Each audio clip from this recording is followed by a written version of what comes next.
Hi everyone, welcome to my channel, the.paattu.class. So in the previous episodes, we saw about the basics and fundamentals of Sarali varisai, and we also saw the graphical or pictorial representation of Sarali varisai, and we saw in detail about how to sing the first 7 lessons of Sarali varisai. We saw how the pattern is going up and down, and how the pattern is going in sync with the second and fourth line, or the first and the second line, and all that. And we also saw about you not singing a particular note on a particular beat. As things progresses, after you reach lesson number 7, things start to get a little difficult and tricky and challenging too. So let's look at lesson number 8 now. So when you're singing lesson number 8, I need you to follow the pattern. So remember, we saw the step diagram, right? So during the beginning time of your Carnatic music learning, I would highly recommend you guys to put a small chart where you write Sari Gama Padanisa in steps and Sani Dapa Magarisa in steps, and then keep it when you're actually singing. So that will actually help you to understand the pattern of the series of notes. So similarly, if you see lesson number 8, you have Sari Gama Pa Ma Gari. So it's going up and coming down. Sari Gama Pa and then Ma Gari. So it's going up and then coming down. So let's look at the first line. Sari Gama Pa Ma Gari. Right? Sari Gama Pa Da Ni Sa. Sari Gama Pa Ma Gari. So this is how it goes. So now let's look at the rest of the lines in lesson number 8. Sa Ni Da Pa Ma Pa Ga Ma. So here, if you see, is exactly the opposite of line number 1. Sa Ni Da Pa Ma Pa Da Ni. So here it is going up. Sa Ni Da Pa Ma Pa Da Ni. Sa Ni Da Pa Ma Pa Da Ni. It's going up. Sa Ni Da Pa Ma Pa Da Ni. Sa Ni Da Pa Ma Ga Ri Sa. So let's look at the lesson number 9. Lesson number 9 pattern is quite crooked, and this is also one of the lessons where students find a small hiccup. So please pay attention and you can get past this. So, Sari Gama Pa Ma Da Pa. Sari Gama Pa Da Ni Sa. So if you observe, the pattern is quite different. Sari Gama Pa Ma Da Pa. So let's look at the next few lines, which is Sa Ni Da Pa Ma Pa Ga Ma. Sa Ni Da Pa Ma Pa Ga Ma. This is how the pattern is. Sa Ni Da Pa Ma Ga Ri Sa. Alright, so now let's move on to lesson number 10. So always lesson number 10, 11, 12, 13, 14, they are actually like a song. You know, during our childhood, when we learned Sarali varisai, we used to think lesson number 10 to 14 is like a song, because it just feels like that, and it is so beautiful compared to the rest of the lessons. So when the teacher asks us to sing lesson 10 to 14, we are always excited because it's so beautiful. So moving on to lesson number 10. Okay, let's see the pattern. So it is Sari Gama Pa Gama. So remember in the previous lessons we saw commas or gaps. So the gaps where we are not supposed to sing a note, but we are supposed to actually sustain the previous note. Sustain meaning you're just actually trying to stretch the previous note. So let's look at the lesson number 10. Sari Gama Pa Gama. I'll repeat again. Sari Gama Pa Gama. So let's look at the next line, which is quite interesting. And there is also a high chance that where you might lose track. So pay attention to the beats.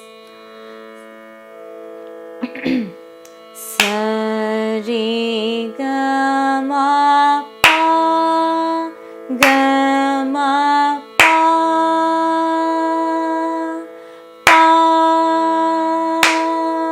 So here we have 3 commas, which means that we have to stretch the note Pa for the next 3 beats. Let's look at the third and fourth line. Gama pada ni da pa ma gama pa ga ma ga ri sa. So let's move on to lesson number 11. So lesson number 11, 12 are the most favorites. You take any kid, they will love lesson number 11 and 12. So let's look at lesson number 11. If you see, this is the first lesson of Sarali varisai where it starts with the high note Sa. Let's start singing lesson number 11. Sa ni da pa da pa ma pa. Or Sa ni da pa da pa ma pa pa. You can sing either ways. So the next 2 lines is exactly the copy of the third and fourth line of lesson number 10. So that's why we call it as a song, because you're starting off with a new line and then you're finishing off with the preceding previous lines. So that's why it always feels like a song. Gama pada ni da pa ma gama pa ga ma ga ri sa. So let's look at lesson number 12, which is quite interesting, which is exactly the copy of lesson number 11, but in the place of commas, we are actually filling in with some repetitive notes. So if you see lesson number 11, you have Sa and comma. Here, the comma is actually replaced by the note Sa itself. Sa, sa, ni, da pa, da, pa, ma, pa, pa. You got it? So the third and fourth line is exactly the same copy.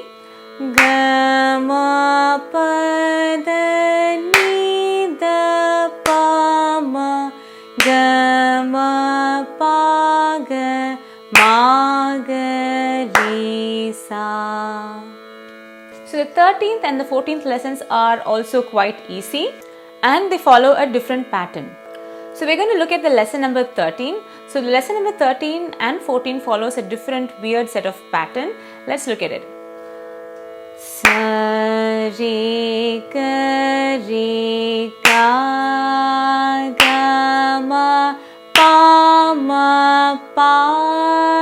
da pa da ma pa da pa da ni da pa ma pa da pa ma ga ri sa. So this is how you sing lesson number 13. Let's look at lesson number 14. Okay. Sa re ga ma pa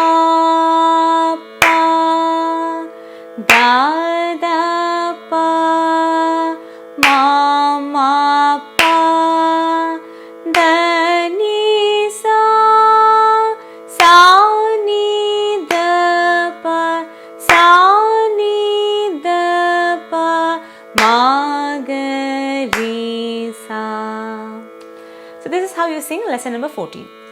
And one thing that I want to tell you guys is, when I teach, I always, especially after these pandemic lessons, pandemic year, I started to do my talam on my palm, but the actual way to do your talam is on your lap. So that's actually the right way and the most comfortable way.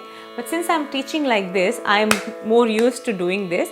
But when you're actually learning through this lessons, please use your lap and then do the talam, and try to avoid using your palm. So that's it for today's video, and I hope you enjoyed and found these lessons informative and different compared to any other YouTube videos, because I was actually thinking, what difference am I going to give with respect to Carnatic music lessons. So one thing that I found on the web was everyone was doing amazing, everyone is doing amazing, and everyone is doing lessons. But I feel that there is something lagging with respect to, explaining what's behind the lessons, the technical aspects of how the note is going up and how the pattern is going, in a random fashion. So I wanted to, take that initiative and then explain that. So this entire series of Carnatic music lessons that you're going to see in this channel, we are going to have technical explanation in the background. So that's how we are going to approach Carnatic music itself. So according to me, I believe that Carnatic music is not just mere singing, listening and singing. There is much more to it. So I am also in the learning phase. So I am just going to, explain whatever I know and share all the knowledge that I have. And we can also make this as a very interactive session where you can comment in this video or post. And thank you so much for watching this video, and I will see you guys in a nice, amazing Carnatic music video.